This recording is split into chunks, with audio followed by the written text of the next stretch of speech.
Welcome to the Neuropreneur Rising podcast. I'm your host, Polly Pollock, and I'm a marketing mentor, author, and neurospicy business owner, here to guide you in the journey of growing your business, getting seen, and getting clients on your terms. This is the place to be if you're an ADHD or neurodiverse entrepreneur and you're done with forcing yourself into marketing and business strategies that feel restrictive and awkward, and you're ready to embrace how your unique mind works so you can create the success that you deserve. On this podcast, we're going to be talking about ADHD and neuro-friendly marketing, dopamine-driven and sustainable business strategies, and how to get seen and paid your way without the burnout. And a little something to get you started before we dive in. If you're tired of staring at a blank screen when it comes to creating your content, wondering what the hell to post, go and grab the neuro-friendly content kit. It's free and it was built by me for brains like ours. It takes the overwhelm and the confusion and the frustration out of content creation and helps you really showcase your brand and convert your audience into customers. Go ahead and grab it in the show notes. All right, let's jump in. Hello. Welcome to episode 2. I am joining you today in very, very ADHD neurospicy fashion, and I have set up a podcasting studio from my bed, and I am being so much more productive. I just love it. Sometimes sitting at a desk just is not it. This is what working with your patterns looks like. This is what working with your energy levels look like. Just on a side note before we get started, I really do find that when I listen to what my body needs, I'm so much more productive. So anyway, just living proof of that. But today we're going to be diving into why ADHD entrepreneurs feel like they struggle so much with marketing and how to kind of fix that. When I speak to new clients or new potential clients or just new audience members, who have ADHD, who are neurodiverse, there is the same belief that comes up, and it's just like, oh, I'm just bad at marketing. Oh, I'll never be good at marketing. Or it's just one of my, I'm just bad at it. I used to tell myself stuff like that all the time, like, oh, I'm just naturally bad with spreadsheets and stuff. And it's like, well, funny that, because I'm not now. All I had to do was learn, and I had to do it in a way that worked for me. But there's loads of stuff. But, it's that thing like, oh, I'm just bad at marketing, or I'm just bad at being organized. It's just that kind of belief. And the only reason that belief is there, the only reason that you think that you're bad at marketing, the only reason you think you're bad at anything, is because you have been taught a certain way. This was very, very fucking apparent to me when I went through school. So it's the only thing I can compare it to is I was never like a smart kid at school, because I was being taught the wrong way. Bit of a story time here. I was being taught in a way that was for all the other students. I couldn't sit in a classroom because of my ADHD. I couldn't listen to what the teacher was saying because it was all just going in one ear and out the other. And it took, yes, I came out with 10 GCSEs at the end of it, but I had to leave school. I had to drop out and go and do home study for the last year and a half of my school life because I couldn't learn. And they were like, she's going to fail. She's not going to pass her exams. And I was like, well, I am. Just let me out of school. Went out of school, learnt it my way, came back, got 10 GCSEs, walked out. Bye. See you later. I'm going to work. So bit of a story time there, but that is exactly what it is when you tell yourself you're bad at marketing. You're not bad at marketing. You've been told that you have to do it a certain way. You've been told that you have to post every day. You've been told that you have to show up a certain way every day. You've been told you need to fit into these rigid strategies. Well, you don't. And the reason you think you're bad at marketing is just because you haven't had someone working with you to actually find structures that work for you and for your mind. So let's get into it. Let's talk about why marketing feels impossible sometimes when you are a neurodiverse entrepreneur trying to fit into neurotypical advice. So the top things that I see neurodiverse entrepreneurs face in marketing are, number one is probably the consistency.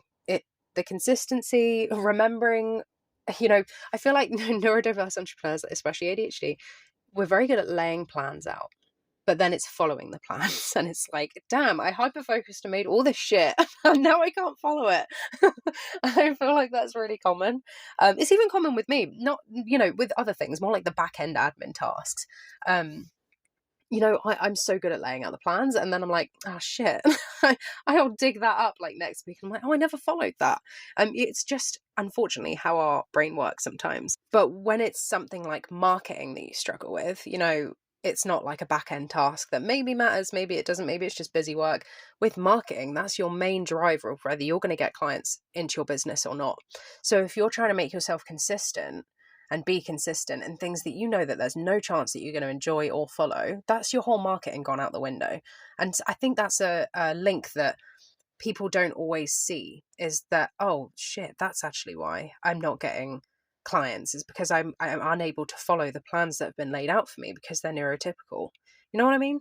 So it's not that you are like doing something wrong. It's not that your work isn't good enough. It's not that, if this is the main thing that you struggle with, it's not that you're like energetically driving people away. It's actually probably just because you can't follow the plans that have been laid out because they just don't work for you, and that's okay. It's just a sign to set up a new plan that actually does work. And I feel like consistency is such a weird thing, because to me, and for neurodiverse people especially, consistency isn't for us showing up every day the same energy. Consistency is working out a plan of how things are still going to get to this, like the same destination of the end goal, and how you're going to get there with fluctuating energy naturally. So planning out low energy and high energy tasks, and knowing when to kind of plan those out. You know what I mean? And being able to swap some things around. But I'll get to more of that. So my main thing that I see people struggling with is that struggle with consistency. 2, overwhelmed with too many options and too much information. I mean, this just majorly triggers decision fatigue, analysis paralysis, and just massive unnecessary overwhelm. This can come from, all you have to do is open up your phone and you'll see someone talking about, oh, here's my right way to do it. Here's how to grow on Instagram. No, don't do it on Instagram. Do it on TikTok. Or don't do it at all. Do this instead.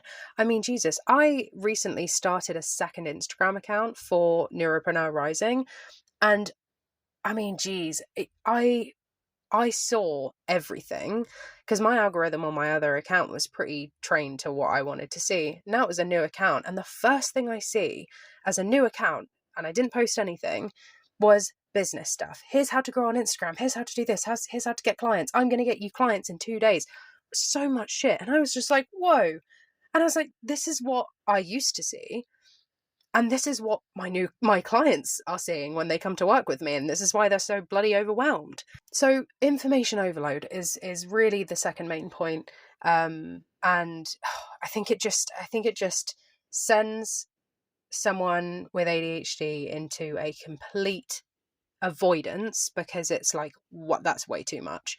It's massively overstimulating. And it's too much to take on. That in turn makes you just say, well, screw it, then none of it's for me, it's too much. I try and absorb it, and then when you can't, you just avoid it. And this kind of links on to my next point, of losing interest and switching ideas. I see this a lot with niching. I see it a lot with niching, and people are like, they kind of jump niche. I mean, there's a difference between pivoting and refining. I'm so a believer and a doer of, like, when you can see your path changing, when things are being asked of you, pivot, yes, refine your niche, absolutely. Listen to your audience, listen to what the market is saying to you. That's a huge part of making sure that your business is actually going to do well, is listening to your market, listening to your people, and being very, very with how things are going. But I think the quick fix mentality that's on social media of like, here's how you're going to get clients overnight, and oh, here's how I made 10k months in my first month in business, and like it's a normal thing for everyone. I think that kind of mentality has people switching, because it's like, oh God, I didn't get a client overnight. Well, that means my niche is shit. And that means that my work is crap and I'm not doing the right thing. So yep, there I go, switch. I once had someone say to me, I'm trying a new marketing strategy. I'm in the second week of trying it and nothing's working. Should I switch? no, you should not. I always think it's like with things like trying out a new strategy, if you have it's really hard if you're just starting up your business off the bat, but let's say you have an established business and you're trying a new strategy. 3 months, that is my golden rule, is you can't possibly get any, and 3 months is even cutting it fine, you can't get any viable information on whether something's worked or not if it's any less than 3 months. So that kind of quick fix mentality, that quick client, quick money mentality that is massively like overwhelming these days because it's everywhere, really, really doesn't help ADHDers who naturally, hyper focus. They lose interest. We get interested in other things very, very quickly. That really 10x's that, and that's very, very damaging to businesses. So those are just a few of my main points. I have a lot more, but it would end up being a half an hour episode. So, this advice is fairly traditional advice. I wouldn't even say it's overly healthy advice, even for neurotypical people. Really, the whole quick fix mentality, social media kind of thing, I wouldn't say it's healthy for anyone, but it's especially hard to absorb when you are living with something like ADHD, autism, dyslexia, any type of neurodiversity. It 10x's it all. That advice of being consistent, showing up every day, having all of this information to consume, whatever it is very much, built by neurotypical people for neurotypical people. And it focuses very much on kind of like linear productivity, like it's very not cyclical. And even as women though, we need to run our business a little bit more cyclically, you know what I mean, cyclical. We have a cycle, we have a 28-day cycle, give or take, and our bodies change, our hormones change, and so you can really like double that when you have like ADHD, because that's 2 different cycles to work with then. But really that kind of advice is very, very linear, which isn't going to work for us at all. My friend, I can't remember how she described it. She said she heard it off of a podcast herself. So if I wish I could quote this person, but I don't know her name. But I was just told this and I thought it was a really beautiful way of describing how getting to your goals in business feels and really is as a neurodiverse business owner. It was something like you're trying to get to the top of this mountain, this like, rocky mountain, and you're hiking up there with your neurotypical friend, and she's in hiking boots and you're in flip-flops. So you're going to have to go the different way round, because if you try and go the way she's going, you're going to stub your toe, you're going to cut your leg, you're going to fall down. It's not going to be fun. So there's another road up, or there's a few more roads up, and you're going to have to take that one because you're wearing flip-flops and she's wearing hiking boots. It doesn't mean that you cannot get to the top as well, but if you try and go the same way, you're fucked. So be kind to yourself and go the way that your flip-flops want you to go. And I think that is so beautiful and it's so true, because it doesn't mean you can't earn as much money as someone else. It doesn't mean you can't have the business that you want. It doesn't mean that you can't have the goals that anyone else can get. It just means that you have to go about it in a bit of a different way. Otherwise, you're going to hurt yourself. And you know what? It doesn't make you weaker. It makes you a shit ton more resilient, because you have found the energy that most other people don't need to find to work with how your brain, your mind, and your body works. And that takes an incredibly resilient and resourceful person. And that's the thing about ADHD especially, is that it is a fucking superpower. And I used to hate it when people said that, because I'm like, yeah, cute. You try living with that every day and it's literally debilitating. I don't like, I do have a thing where people are like, oh, ADHD is so quirky. It's like, it's really not. It's not quirky at all. But it is a superpower. And I truly believe that now that I'm older and, have run businesses, have, helped people run businesses. It really is, but you need to work with it in order for those superpowers to come out. Otherwise it's going to be muted. So how to find a fix for this whole I'm just bad at marketing thing, how to really see that change for you is is really starting to look at the roads that you can get up with flip-flops, so to speak. Working with your energy cycles, not trying to force yourself to show up every day in a way that feels fake or forced or just absolutely exhausting.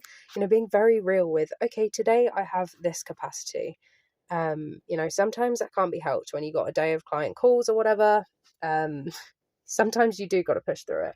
But in terms of like, oh, okay, I've got that tomorrow and this today, like me personally, I know that I mostly go in day like ups and downs with my energy. If I'm burnt out one day and I spend the whole day looking after myself and I work from, for example, like the bed, which I know from a neurotypical perspective sounds really unhealthy, but again, different worlds. I know that the next day I'm about to have the best fucking most productive day of my life, and I'll be up and I'll be outside doing my poi and my dancing, and I'll be taking breaks, and I'll be, I'm so on it the next day when I've given myself what I need. If I haven't, then it will just continue to tick over. So that's a really important thing to do, is almost like start logging and journaling your energy ups and downs, and then you can start to see a little bit of a pattern and you can plan it out that way.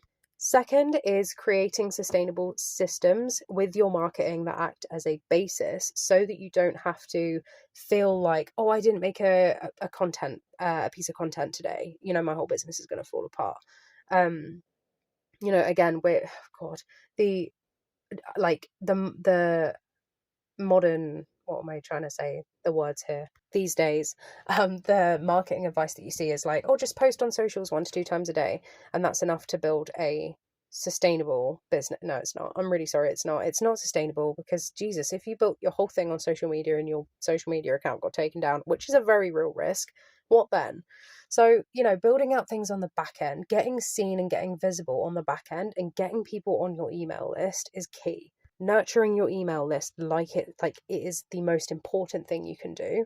Nurturing that just the same as you would nurture an audience on social media. But, in terms of visibility and creating the sustainability there, looking at where you can do that offline, off of socials.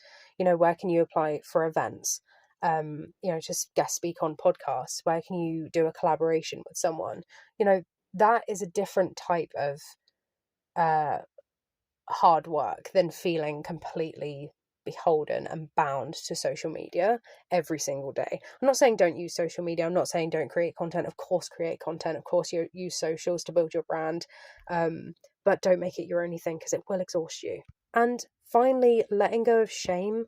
I feel like this is such an important part of this conversation. It is really like, since I can remember, and I'm sure it's the same for you, since being a little girl, I was always shamed for not being able to do things like my friends were doing, or like people in my school were doing, or whatever it was, and that really stung.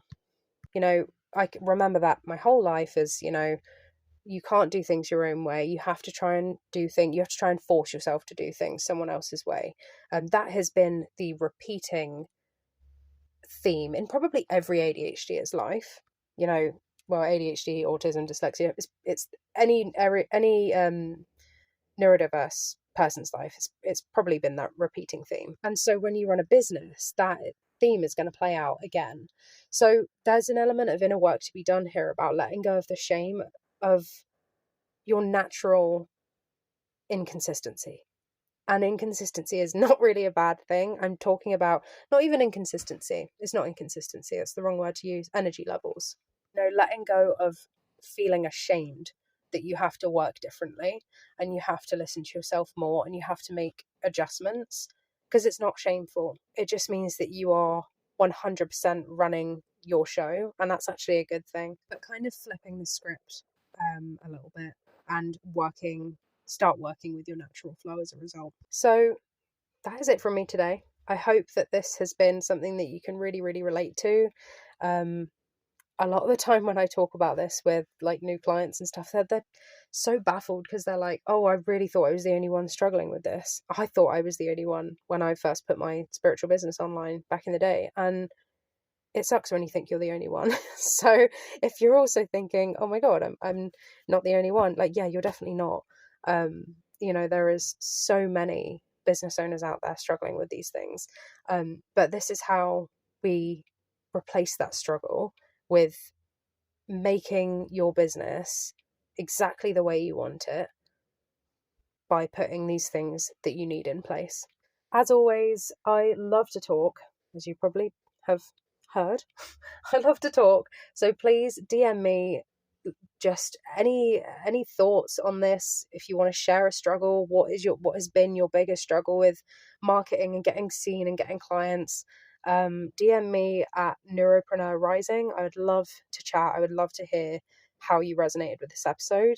And as always, my links are in the show notes, the description. You've got the freebie if content creation feels really, really tricky for you. I have a great free resource, which is the Neuro-Friendly Content Kit. That is literally your hub for creating content. Everything is laid out in like drop downs and check boxes. You literally put your creativity into a sheet and it does it for you. And you can create it exactly how you want. And that's free. So please go and check that out. And you'll also see links to my 2 and 4 week mentorship intensives and my long-term mentorship as well. And if you have any questions about any of that, then you know where to find me. See you next time.